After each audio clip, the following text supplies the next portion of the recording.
সবাইকে ধন্যবাদ আজকে আমাদের জিওমেট্রি প্রবলেম সলভিং সেশন 1 এ আসার জন্য। তো আজকের সেশনের মূল যে জিনিসটা সেটা হলো এটা ইন্ট্রোডাকশন সেশন। সো মানে এখানে আমরা সবচেয়ে বেসিক জিনিসগুলো নিয়ে আলোচনা করার চেষ্টা করব। তো এখানে প্রথমেই বলি যে টার্গেট অডিয়েন্স হলো সেকেন্ডারি বা সেকেন্ডারি যে উপরে হায়ার সেকেন্ডারি ক্যাটাগরির স্টুডেন্টরা। আজকে শুরুতে যে জিনিসগুলো আমি কভার করবো সেটা হলো এরকম যে তোমাদের মধ্যে অনেকে আছে যারা হলো ডিভিশনালে ভালো করেছো কিন্তু ন্যাশনালে গিয়ে ভালো করতে পারে। তো ন্যাশনালে যে ধরনের জিওমেট্রি প্রবলেম গুলো আসে তো সেরকম জিনিসগুলো নিয়ে আমি আলোচনা করার চেষ্টা করবো এবং কঠিন ডিভিশনাল প্রবলেম গুলো নিয়ে কথা বলার চেষ্টা করবো। তো আসলে ম্যাথ অলিম্পিয়াডের মানে একবার আইএমও পর্যন্ত জিওমেট্রি প্রবলেম গুলোতে যেটা হয় তার একটা মানে ফিলোসফি জানানো দরকার। তো ওটা হলো অনেকটা এরকম যে প্রবলেম গুলা যে জিনিসগুলাতে সলভ করা যায় অ্যাটলিস্ট মানে মিডিয়াম হার্ডনেস এর গুলা সেইগুলো তুমি মানে একেবারে বলা যায় যে 9-10 এর যে জ্যামিতি বইয়ের জ্ঞান প্লাস হয়তো কিছু যে ইন্ট্রোডাক্টরি বই আছে সেসব বইগুলা দিয়ে তুমি মানে করতে পারবে। কিন্তু সমস্যা হলো যে অন্যান্য অলিম্পিয়াড প্রবলেম মতো জিওমেট্রি প্রবলেম গুলো আসলে অনেকগুলা প্রবলেমের সাব প্রবলেমের সমস্যা থাকে। কারণ একটা প্রবলেম যখন সলভ করবা তুমি ওখানে অনেকগুলো প্রপার্টি থাকে, সেই প্রপার্টি গুলো নিয়ে তোমাকে আস্তে আস্তে যখন চিন্তা করতে থাকো কিছুক্ষণ তখন তুমি আস্তে আস্তে ওই প্রপার্টি গুলো সম্পর্কে আরো মানে সেগুলার বৈশিষ্ট্য বের করবে এবং সেগুলা থেকে তুমি সলভ করতে পারবে। তো সেই জন্য মানে গুরুত্বপূর্ণ দুইটা ব্যাপার আছে এখানে। একটা হলো যে আমাদের ক্লাসের প্রবলেমের মতো অবশ্যই অলিম্পিয়াড প্রবলেম তুমি যদি মানে মনে করো যে 10 মিনিটে হয়ে যাবে সেটা অনেক সময়ই হবে না। মানে ডিভিশনাল গুলো হয়তো হবে কিন্তু অনেক ডিভিশনাল আসলে হবে না। তো সেই জন্য মানে ধৈর্যটা খুব গুরুত্বপূর্ণ বিষয়।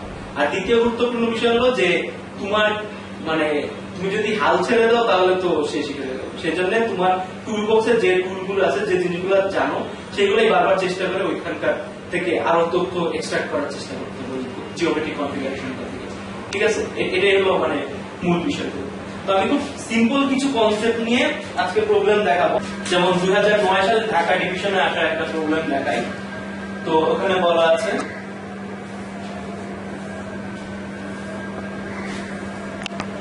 এরকম একটা বর্গক্ষেত্র আছে, তার পাশে এরকম দুইটা অপেক্ষিত ছোট বর্গক্ষেত্র আছে।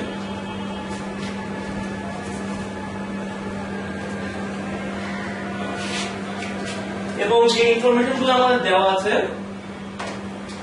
সেগুলো হলো যে এই বড় বর্গক্ষেত্রটার ক্ষেত্রফল হলো 360 স্কয়ার সেন্টিমিটার, 360 সেন্টিমিটার স্কয়ার। আচ্ছা, আর ছোট দুইটা হলো 40 সেন্টিমিটার স্কয়ার।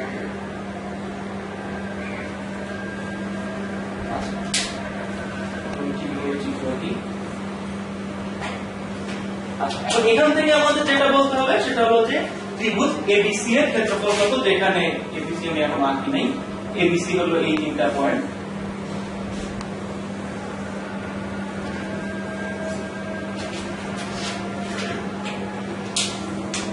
এটা তোমাদেরকে বের করতে হবে।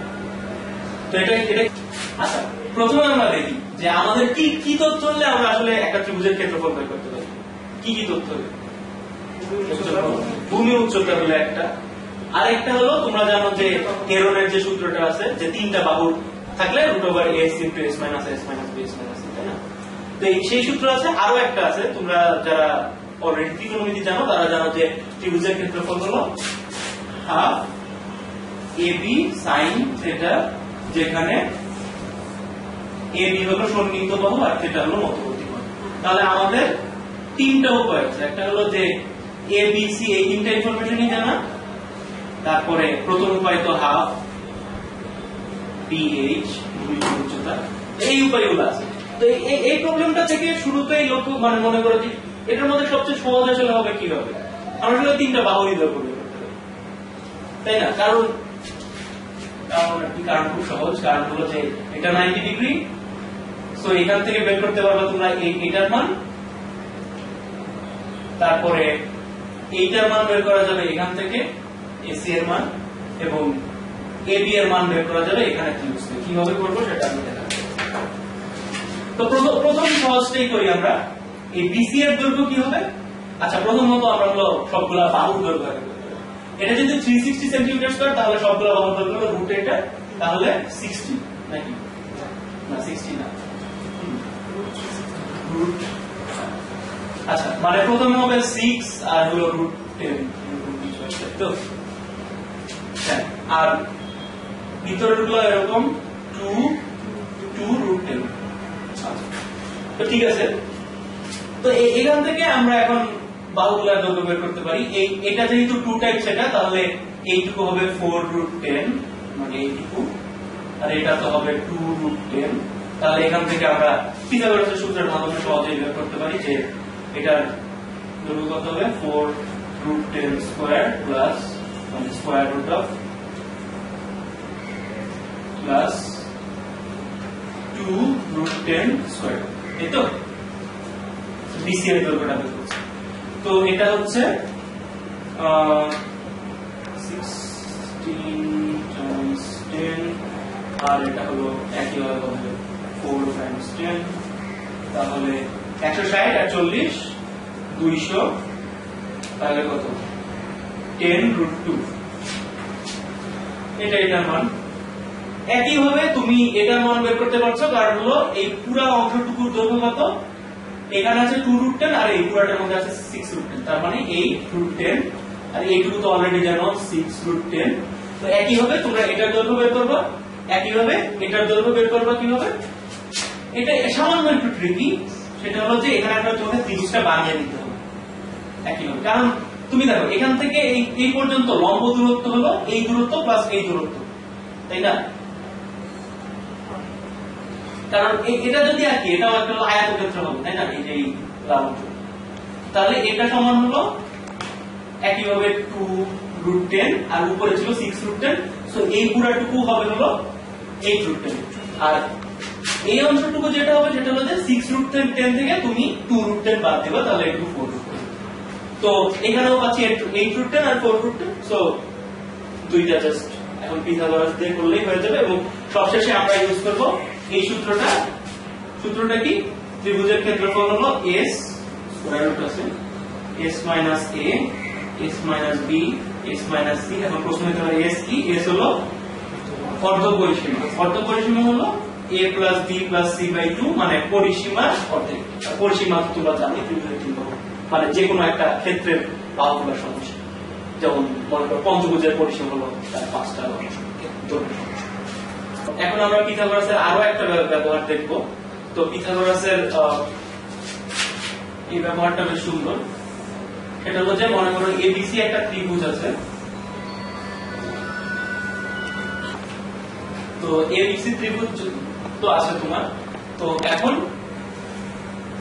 এটার উপরে 3টা বিন্দু নিলাম এবং 3টা বিন্দু নিয়ে তুমি লম্ব আঁকলা।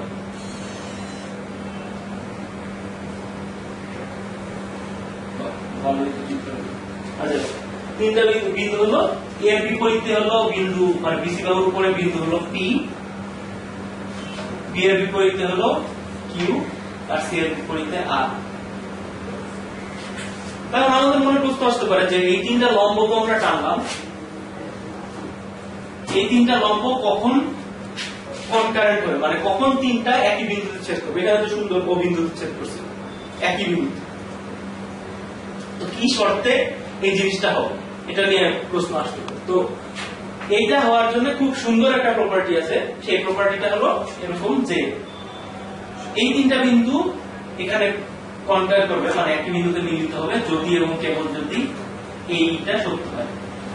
এটা কি a r স্কয়ার এটা square plus bp square plus cq square সমান br square plus pc square br square pc square plus aq square. খুবই কিউরিয়াস প্রপার্টি, কারণ মানে এটার এই ইকুয়েশন সত্য হওয়ার সঙ্গে এটার কি সম্পর্ক, তো সম্পর্ক আছে এবং মানে এটা খুবই জেনারেলাইজ। তোমরা হয়তো বলতে পারো যে এটা তখন সত্য হবে যখন এই 3টা মধ্যবিন্দু হবে PQR, কিন্তু মধ্যবিন্দু হলে এই প্রপার্টিটাও খাটে অবশ্যই, কারণ সব একটা একটা তো এইখানে মানে এটা হলো সবচেয়ে জেনারেলাইজ ফর্ম যে এটা হলে এটা হইতেই হবে। এখন এটা আমরা কিভাবে প্রমাণ করব, এবং এটা আমি কিন্তু বলে দিচ্ছি যে এটা হলো ইফ and only if, যদি এবং কেবল যদি, মানে এই কথাটার মানে কি সেটা আগে বুঝি। সেটা হলো যে আমরা বলছি যে এই তিনটা সমবিন্দু হবে, মানে এই তিনটা লম্ব সমবিন্দু হবে যদি এবং কেবল যদি এই আইডেন্টিটিটা সত্য। তো এর মানে হলো এটা খুব সহজে ম্যাথমেটিক্যাল সুন্দর একটা সাইন দিয়ে দেখা যায়, এরকম উভয়মুখী ছিল। মানে এটা বলছে তুমি প্রথমে এটা ধরে নিবা যে লম্বগুলো সমবিন্দু হবে, তখন তুমি এখান থেকে এই দিক থেকে প্রমাণ করবা যে এই আইডেন্টিটি সত্য হবে। এবং উল্টা দিক থেকে তোমার যদি এই আইডেন্টিটিটা দেওয়া থাকে তখন তুমি প্রমাণ করবা যে লম্বগুলো সমবিন্দু। ঠিক আছে? তো এই প্রমাণ, মানে এই প্রমাণটা দেখানোর মূল কারণ হলো যে এই জিনিসটাকে ইলাস্ট্রেট করা, ইফ এন্ড অনলি। কারণ অনেক সময় দেখবা যে তোমাদের অনেক প্রবলেম, আমি জানি না আমাদের বই মানে কেবলমাত্র 9 এর বই যেটা ছিল যে সঞ্চারপত্র উপপাদ্যগুলোই কেবলমাত্র এরকম ছিল, যদি এবং কেবল যে এটা হলে এটা হবে, আবার উল্টা দিক থেকেও প্রমাণ করতে হবে। তো এই প্রবলেম করার সময় সবচেয়ে কেয়ারফুল হলো যে তোমাকে দুই পার্টি প্রমাণ করতে হবে, কারণ দুই পার্ট প্রমাণ না করলে তোমাকে কখনোই পূর্ণ করতে হবে। তো এই জিনিসটা কারণ। আচ্ছা, এখন আমরা দেখি যে এটা কেমন করে প্রমাণ করব। প্রথমটা প্রমাণ করা আসলে খুব সহজ, এদিক থেকে প্রমাণ করা ফরওয়ার্ডটা খুব সহজ। সেটা হলো যে লম্বগুলো সমবিন্দু হলে এটা সত্য হবে। কিভাবে সহজ? জাস্ট এটা টুইস্ট নিয়ে তো ডিফারেন্ট কালার দিয়ে কি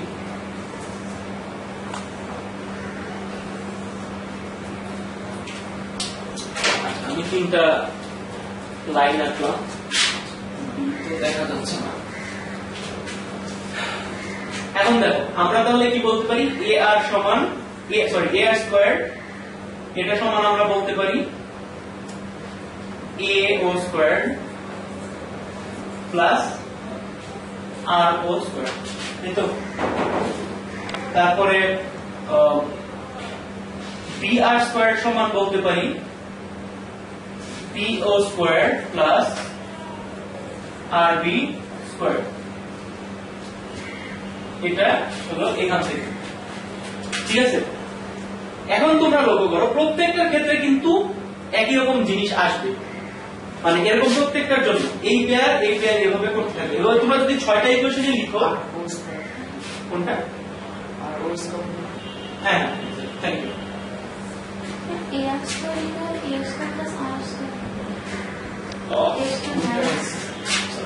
হ্যাঁ, ঠিক আছে, ঠিক আছে। বিয়োগ স্কয়ার, হ্যাঁ, প্রতিভুজ স্কয়ার মাইনাস আরেক বাহু স্কয়ার। Sorry, thank you. তো এইভাবে তোমরা যখন প্রত্যেকটা ইকুয়েশন পাবা, তো দুই পক্ষে যেটা থাকবে যে এই যে লম্বটুকু টানবা এটিও কমন থাকবে এবং এগুলা দুই পক্ষ থেকে কাটা যাবে। এবং এর ফলে প্রত্যেকটার ক্ষেত্রে কি থাকবে, এই এ আর এর জন্য থাকবে, আমি এগুলো সবগুলো কেটে আর কি তোমার ইকুয়েশনটা লিখছি। এ আর এর জন্য থাকবে এ ও স্কয়ার, বিপি এর জন্য থাকবে বি ও স্কয়ার, আর সিকিউ এর জন্য বাকি থাকবে সি ও স্কয়ার। এখন আবার এখান থেকে লক্ষ্য করো, বিআর এর জন্য কি ছিল বি ও স্কয়ার,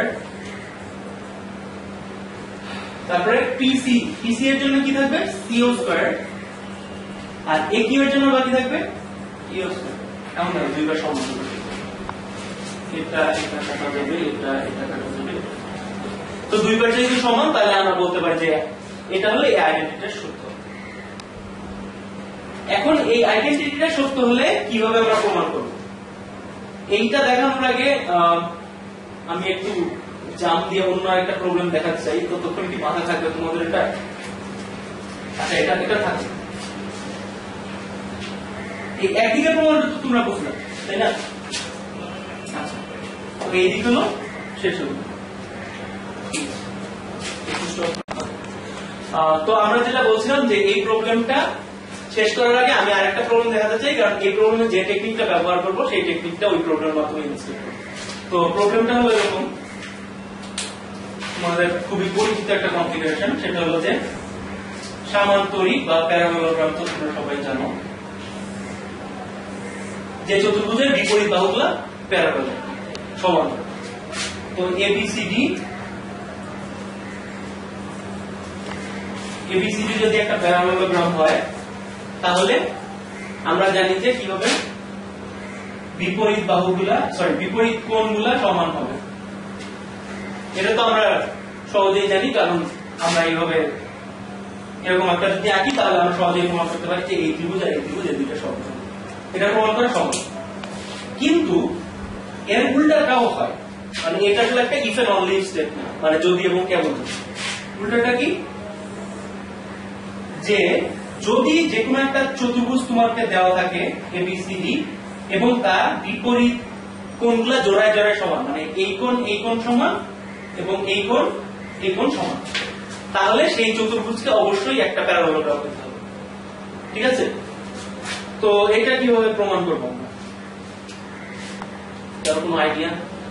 এখানে মানে আগের মতো যদি আমরা কি বলে এটাকে, মানে দুইটা ত্রিভুজে কি করতে চাই সর্বপ্রথম, আমাদের কাছে কিন্তু যথেষ্ট কোনো ইনফরমেশন নেই। আর তার চেয়ে বড় কথা, আমরা একটা ইনফরমেশন লুজ করতেছি। এটা কাটার ফলে আমরা এই কোণটা থেকে কোনো ইনফরমেশন পাচ্ছি না, এবং এই কোণটার মানে কি হয় সেটাও আমরা বলতে পারতেছি। তো আমাদেরকে দুইটা ইনফরমেশনই ব্যবহার করতে হবে, এবং এই ক্ষেত্রে সবচেয়ে মানে খুব মজার এবং খুবই মানে পাওয়ারফুল টুল হলো কন্ট্রাডিকশন ইউজ করা। কন্ট্রাডিকশন মানে হলো তুমি ধরে নিবা যে একটা জিনিস সত্য, কিন্তু তারপরে সেইটা ধরে নিয়ে আগাতে দেখবা যে তুমি এমন একটা জায়গায় পৌঁছে যাবে যেখানে তোমার 1 = 2 আসবে। তখন তুমি বলবা যে প্রথমে আমি যেটা ধরেছিলাম সেটা যদি সত্য হয়, তাহলে যেহেতু লজিক্যালি আমি এখানে আসছি সেহেতু আমার প্রথমটা সত্য হতে পারে, কারণ ওটা সত্য হলে আমার প্রত্যেকটা লজিক্যাল স্টেপ ঠিক, তাহলে আমি একটা সত্য স্টেটমেন্টে আসবো। তো তুমি ওই স্টেটমেন্টে আসতে পারো না, সুতরাং প্রথমে যেটা ধরেছিলাম সেটা মিথ্যা। ঠিক আছে? এটা খুবই খুবই পাওয়ারফুল একটা টেকনিক, এবং ম্যাথমেটিক্সে বহু জায়গায় অনেক কঠিন প্রবলেম সলভ করা হয়েছে এরকম। প্রথমে ধরে নেয় যে এই স্টেটমেন্টটা আমরা যেটা ভালো মানে সঠিক স্টেটমেন্ট সেটা ভুল, তারপর সেই স্টেটমেন্ট ধরে আগাতে আগাতে এক জায়গায় গিয়ে দেখা যায় যে আমাদের লজিক ব্রেক করছে। তখন আমরা বলবো যে শুরুতে যেহেতু ভুল করছিলাম বলে লজিক ব্রেক করছে, তো যেহেতু ভুল অথবা দুইটাই হতে পারে, ভুল অথবা সঠিক একটা কথা, তাই না? তো সেই ক্ষেত্রে সঠিক। তো আমরা কন্ট্রাডিকশন বিষয়ে অনেক ফিলোসফি প্রদান করলাম। কন্ট্রাডিকশনের কেমন করে কাজে লাগানো যায় সেটা আমাদের। এখন আসো মনে করো যে এই ত্রিভুজের বিপরীত পেয়ারগুলো সমান, ঠিক আছে, কিন্তু এই চতুর্ভুজের বিপরীত পেয়ারের কোণগুলো সমান, ঠিক আছে, কিন্তু এটা সামান্তরিক না। তাহলে কি হবে? যেহেতু সামান্তরিক না, আমরা কি করবো? মনের দুঃখে একটা আমরা সামান্তরিক লাগাবো। মনে করো যে এই এ বিন্দু দিয়ে বিসি এর প্যারালাল করে আঁকার ফলে এটা হলো মনে করো ডি প্রাইম। তো এর ফলে যেটা হবে সেটা হলো যে আমরা একটু আগে যেভাবে প্রমাণ করলাম যে কোন একটা সামান্তরিকের ক্ষেত্রে কি হয়, সবসময় বিপরীত কোণগুলো সমান হয়, তাই না? এটা তো খুব সহজে সর্বসম্মতি বুঝতে পারছি। তো এর ফলে কি হবে? এই বি কোণটা আর এই ডি প্রাইম কোণটা এই দুইটা সমান, কিন্তু এটা হতে পারে না। কেন হতে পারে না? হ্যাঁ, এক্স্যাক্টলি। ত্রিভুজের এখানে এডিসি মানে এই ডি কোণটা এটা হলো বহিস্থ কোণ, তাই না? তো এই আমরা জানি যে এই বহিস্থ কোণ দুইটা হলো এই কোণটা আর এই কোণটা, এই দুইটা সমষ্টি।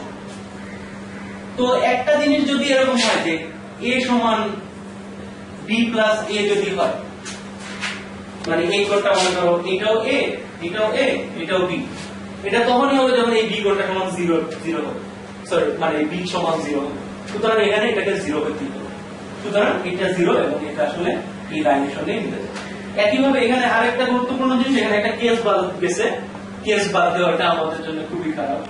সেই জন্য এখানে দ্বিতীয় কেস হতে পারে যে এটা যদি ডি প্রাইমটা যদি ভিতরে হয়, মানে এটা যদি মনে করা হয় নিচু দিকে যেটা, সেই ক্ষেত্রে একইভাবে দেখানো যায় যে তখন এটা কি হবে, তখন এই কোণটা হবে, তখন এই কোণটা হয়ে যেত বহিস্থ কোণ, তখন এটা সমান হতো একইভাবে এই কোণটা। এটা হলো কন্ট্রাডিকশনের টেকনিক। এই টেকনিক ব্যবহার করে আমরা এখন একইভাবে এই প্রবলেমটা সলভ করব। আমরা এখন আমাদের দেওয়া আছে যে চিত্রটা একেবারে থেকে আঁকা দরকার। আমাদের প্রথমত দেওয়া আছে যে একটা ত্রিভুজ এবিসি, এবং তারপর যে কোনো তিনটা বিন্দু বাহুগুলোর উপর নিলাম, সেখান থেকে তোমরা লম্ব টানলাম। এখন মনে করো যে লম্বটা ছেদ না করে এইখানে আর বিন্দুটা এখানে, তো এটা কি করলো, এখানে ছেদ করলো, এখানে ছেদ করলো। কিন্তু এই আইডেন্টিটিটা ঠিক আছে, কিন্তু তারপরেও আমাদের এরকম উল্টাপাল্টা হয়ে গেল। এখন আমরা কি করতে পারি? প্রথমত যেটা করতে পারি সেটা হলো যে এই দুইটা, এইটা বাদ থাকুক, এটা এরকম থাকুক, পি বিন্দুতে লম্ব আর কিউ বিন্দুতে যে লম্ব সেটা মনে করো এক্স বিন্দুতে ছেদ করলো। এক্স বিন্দু থেকে আমরা একটা লম্ব আঁকবো, এটা এই বাহুকে আর প্রাইম বিন্দুতে ছেদ করবে, ঠিক আছে। এখন এইখানের ক্ষেত্রে যেহেতু আমরা দেখলাম যে এই তিনটা কনকারেন্ট, তো এইটার ক্ষেত্রে এই একই আইডেন্টিটিটা কাজে লাগানো যাবে, তাই না? তাহলে কি হবে, এ আর প্রাইম স্কয়ার প্লাস এটা এ থাকবে BP square plus CQ square সমান B R prime square plus PC square plus AQ square. এটা কিভাবে হলো বুঝছো তো? মানে আমরা ইফ পার্টে যেটা প্রমাণ করলাম সেটা আবার এটা ব্যবহার করলাম। তো আমাদের এখানে দুইটা ইকুয়েশন আছে, এটা এক, এটা দুই। এই দুইটার সাথে তুলনা করলে কি হচ্ছে, এই দুইটার সঙ্গে তুলনা করলে এই পার্টগুলো কাটাকাটি যাচ্ছে, আমাদের থাকতেছে হলো কি থাকবে, বিয়োগ এ আর স্কয়ার্ড মাইনাস এ আর প্রাইম স্কয়ার্ড সমান B R squared minus B R prime squared. তখন আমরা a square minus b square সূত্র যদি ফেলাই তাহলে পাবো হলো a r plus a r prime, আর এটা কি হবে a r minus a r prime. একইভাবে এটা হবে b r plus b r prime. কিছু কি ভুল করে ফেললাম?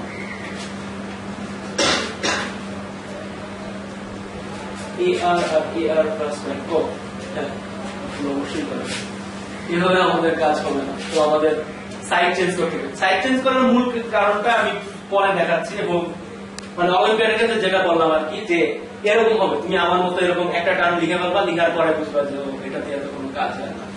তখন তোমাকে কি করতে হবে, অন্যভাবে চেষ্টা করতে হবে একই টেকনিকটা, যে অন্যভাবে রিঅ্যারেঞ্জ করে দেখি কি হয়। তো আমি পক্ষ ব্যবহার করবো, AR square minus BR square সমান AR prime square minus BR prime square. এখন আমার AR plus BR, AR minus BR সমান AR prime plus BR prime, AR prime minus BR।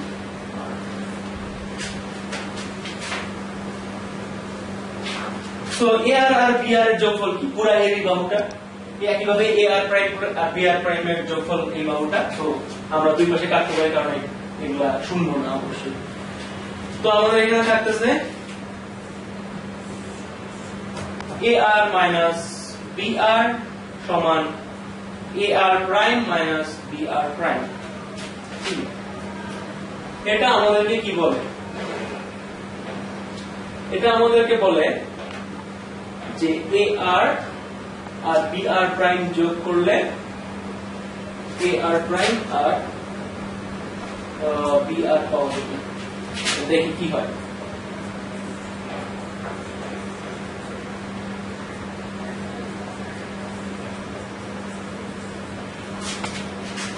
AR আর BR প্রাইম কি জিনিসটা রিপ্রেজেন্ট করছে, এটা হলো AR আর BR prime, এটা হলো পুরা AB বাহু প্লাস AR আর প্রাইম অংশটুকু, আর AR প্রাইম আর BR প্রাইম এর যোগফল কি রিপ্রেজেন্ট করছে, এটা হলো এইটুকু আর এইটুকু। তো ইভেন পুরো বাহুটাই ফুল হচ্ছে না। সো আমরা লজিক্যালি এখান থেকে কিন্তু এখানে প্রত্যেকটা স্টেপ খুব লজিক্যালি করেছি, ঠিক আছে। তো আমরা এখানে এসে আমাদের লজিক ব্রেক, তো 1 সমান 2 এর মতো। তো এটা যেহেতু সম্ভব না, সেহেতু আমরা আমাদের কন্ট্রাডিকশনে পৌঁছে গেলাম। তো এটা একটা কন্ট্রাডিকশন, এবং আমরা বললাম যে আমরা শুরুতে যেটা ধরেছিলাম সেটা সত্য না, সেহেতু এরকম কোনো আর প্রাইম পয়েন্ট থাকতে পারে না, সেহেতু এই তিনটা কন্ট্রাডিকশন, ঠিক আছে।